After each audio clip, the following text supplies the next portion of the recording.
ई श्रम कार्ड धारकों के लिए एक बड़ी खुशखबरी है। सरकार ई श्रम कार्ड धारकों के बच्चों को छात्रवृत्ति के रूप में देने जा रही है 25,000 रुपया, ताकि वो आगे की पढ़ाई अपनी ठीक तरह से पूरी कर सके और वो अपना कॉपी, किताब, कलम, आगे की फीस वो उससे पूरा कर सके। यह छात्रवृत्ति किसको, कब और कैसे मिलेगा, आज के इस अंक में हम इसी विषय की चर्चा करने जा रहे हैं। वीडियो को अंत तक देखिएगा, यह सब के लिए लाभकारी है। नमस्कार, इस अंक में आप सभी का बहुत बहुत स्वागत है। ई श्रम कार्ड को बहुत लोग अभी तक हल्के में ले रहे हैं। इसका महत्व और इसका लाभ को वो नहीं समझ पा रहे हैं। ई श्रम कार्ड आने वाले समय में एक महत्वपूर्ण डॉक्यूमेंट होने जा रहा है और सरकार गरीबों को या समाज के निचले स्तर के लोगों को इसी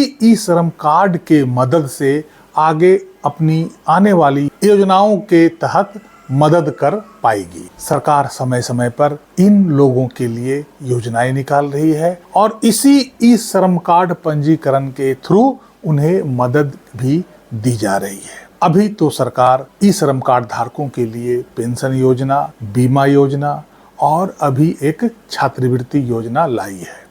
आने वाले भविष्य में सरकार अनेक तरह की योजनाएं इन लोगों के लिए लाएगी, जिसका लाभ ई श्रम कार्ड धारकों को ही मिलने वाला है। इसलिए यदि अभी तक आप लोगों ने ई श्रम कार्ड नहीं बनवाया है तो इसे अवश्य बनवा लें। ई श्रम कार्ड कैसे बनेगा, कौन ये बना सकता है, कौन कौन लोग इसे बनवा सकते हैं, इसका वीडियो मैं अपने चैनल पर डाल चुका हूँ। आप चाहे तो वो वीडियो जाकर देख सकते हैं, उसमें पूरी डिटेल के साथ मैंने बताया हुआ है। आखिर ई श्रम कार्ड बनवाने का क्या उद्देश्य है? जैसा कि हम सब जानते हैं कि हमारे देश की 90% आबादी ऐसे असंगठित कार्य में लगे हुए हैं जिनका डेटा सरकार के पास है ही नहीं। कितने लोग मजदूरी कर रहे हैं, कितने लोग ठेला लगा रहे हैं, कितने लोग सब्जी बेच रहे हैं, कितने लोग फल बेच रहे हैं, कितने लोग ऐसे दिहाड़ी मजदूरी कर रहे हैं, कितने लोग रिक्शा चला रहे हैं। इन सब का डेटा सरकार के पास नहीं है और ऐसे में सरकार चाह कर भी ऐसे लोगों की मदद नहीं कर पा रही है। सरकार यह चाहती है कि समय समय पर इन लोगों को आर्थिक मदद किया जाए। इसके अलावा बहुत सारे सरकारी लाभकारी योजनाओं में इन लोगों को प्राथमिकता दिया जाए। लेकिन सबसे बड़ा प्रश्न यह उठता है कि इन लोगों का कोई डेटा सरकार के पास उपलब्ध नहीं है। ऐसे में यदि सरकार सरकारी चैनल के माध्यम से इन लोगों तक लाभ पहुंचाने की कोशिश करती है तो इन लोगों को पूरा लाभ नहीं मिल पाता है। रास्ते में ही इनका आधा पैसा कमीशन में चला जाता है। चाहे वो लाभ विधायक फंड के थ्रू मिले या गांव में मुखिया, सरपंच या बीडीओ के थ्रू मिले, इन लोगों को पूरा लाभ नहीं मिल सकता है। ऐसे में सरकार ने इन सभी लोगों का पंजीकरण कराना आवश्यक समझा और यदि सरकार बीच में इन लोगों के लिए कोई योजना लाती है या सरकार कोई आर्थिक लाभ देना चाहती है, ऐसे में सरकार इनके अकाउंट में डायरेक्ट अमाउंट ट्रांसफर कर सके, ऐसी योजना सरकार बना रही है। इसीलिए ई श्रम कार्ड अर्थात लेबर कार्ड में पंजीकरण वैसे सभी लोगों को करा लेना चाहिए जो लोग इसके हकदार हैं, ताकि सरकार के विभिन्न लोक कल्याणकारी योजनाओं का लाभ इनको डायरेक्ट मिल सके। जब इनका पंजीकरण हो जाता है और इनका बैंक अकाउंट का नंबर सरकार के पास होता है तो सरकार डायरेक्ट इनके अकाउंट में आर्थिक मदद कर सकती है। पिछले कोरोना काल में इसकी सख्त आवश्यकता महसूस हुई, क्योंकि सरकार चाह कर भी इन लोगों के पास डायरेक्ट आर्थिक मदद नहीं कर पा रही थी, क्योंकि सरकार के पास इन लोगों का डेटा ही उपलब्ध नहीं था। अब आने वाले समय में किसी तरह का आपदा या किसी तरह का बड़ा संकट में सरकार ऐसे लोगों को आर्थिक मदद पहुंचा सके, इसलिए इन लोगों का एक डेटा तैयार किया जा रहा है। आम लोगों की श्रम कार्ड के बारे में या लेबर कार्ड के बारे में यही धारणा है कि यह जो दिहाड़ी मजदूरी कर रहे हैं, जो लेबर है, जो सिर पे गारा मिट्टी ले जाते हैं या मकान बनवाने में जो लेबर काम करता है, यह उनके लिए है। तो यह गलत धारणा है।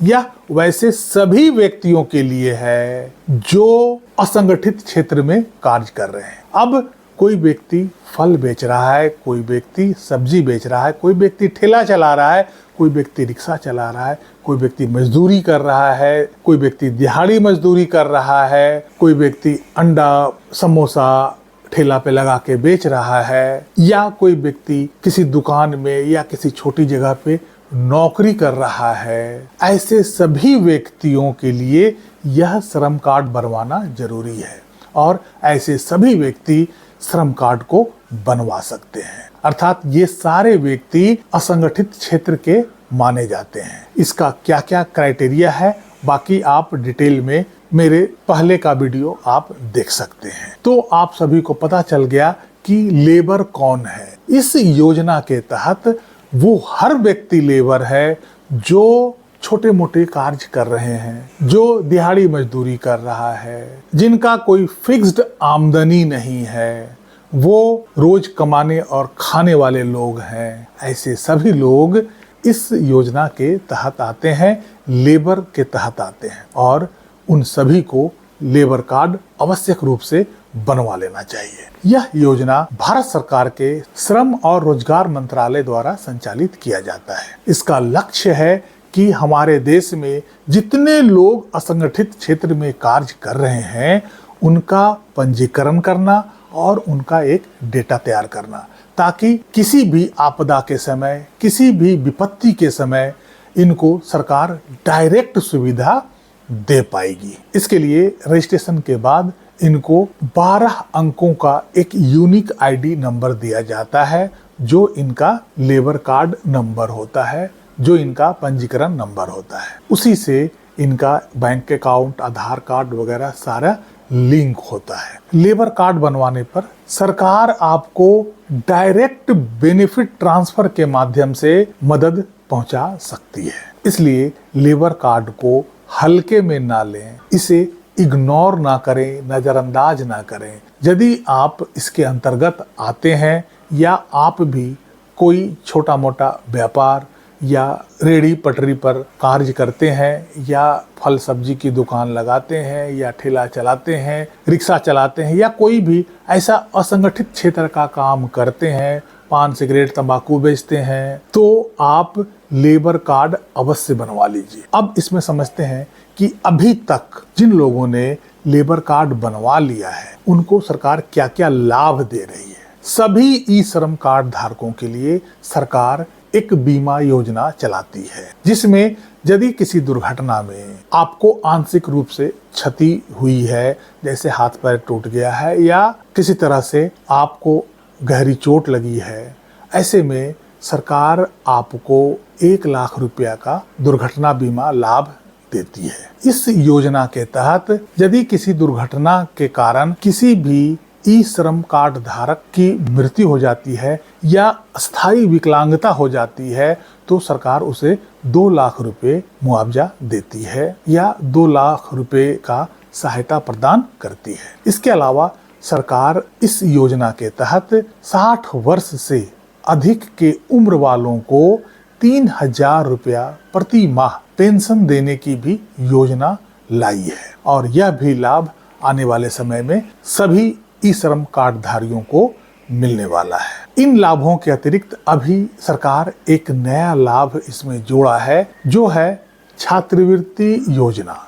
अर्थात ई श्रम कार्ड धारकों के सभी बच्चों को सरकार 25,000 रुपया छात्रवृत्ति के रूप में देने का योजना बनाई है। अब हम देखते हैं कि आखिर किन किन छात्रों को यह छात्रवृत्ति योजना मिलने जा रही है। ई श्रम कार्ड धारकों के वैसे बच्चे जिन्होंने 10वीं से 12वीं के बीच में 80% से ऊपर का अंक प्राप्त किया है वैसे बच्चों के आगे की पढ़ाई के लिए सरकार छात्रवृत्ति के रूप में उनको 25,000 रुपया एक मुफ्त राशि देने का योजना बनाई है। बहुत सारे राज्यों में यह राशि मिल भी गया है और बिहार में अब सभी को मिलने वाला है। ई श्रम कार्ड धारकों के वैसे बच्चे जिन्होंने 70 से 80% तक अंक अपने 10वीं से लेकर 12वीं तक के क्लास में प्राप्त किया है, वैसे में उनको 15,000 रुपया देने का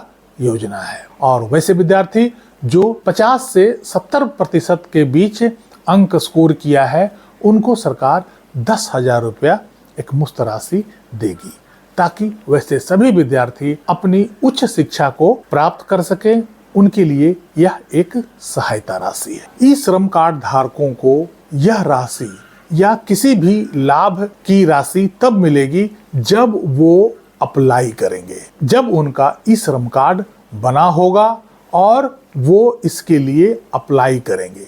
ई श्रम कार्ड के लिए सरकार द्वारा चलाए गए सभी योजनाओं का लाभ लेने के लिए उन्हें अप्लाई करना पड़ेगा। तभी सरकार को समझ आएगा कि हाँ, आपके साथ ये दुर्घटना हुई है या आपके बच्चे इतने मार्क्स से पास किए हैं। और यह ऑनलाइन अप्लाई किया जा सकता है, जिसमें आपको लेबर कार्ड का नंबर, आधार कार्ड का नंबर, बैंक अकाउंट नंबर आदि सारे दस्तावेज आपको लगाने होंगे। कुछ दिनों के बाद वो राशि डायरेक्ट आपके अकाउंट में आ जाएगा। आप यदि खुद से अप्लाई नहीं कर सकते हैं तो यह जन सुविधा केंद्र में जाकर इसके लिए आप अप्लाई कर सकते हैं। छात्रवृत्ति योजना के तहत वैसे ई श्रम कार्ड धारकों के बच्चों को ही यह राशि दी जाएगी जिनका ई श्रम कार्ड 1 साल से पहले बना हुआ है। अर्थात यदि आप ई श्रम कार्ड अभी बनवाए हैं तो अभी तुरंत आपके बच्चों को